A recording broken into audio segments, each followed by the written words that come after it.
আপনারা স্বাধীনভাবে আপনাদের পেশায় থাকবেন।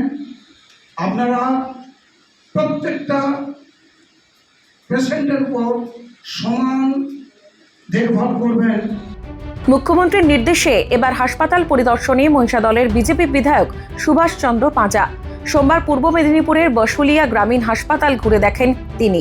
হাসপাতালের পুরুষ ও মহিলা বিভাগ পরিদর্শনের পাশাপাশি রোগী ও তাদের পরিবারের সঙ্গে কথা বলে সমস্যার কথাও শোনেন বিধায়ক।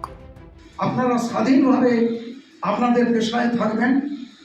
আপনারা প্রত্যেকটা পেশেন্টের উপর সমান দেখভাল করবেন।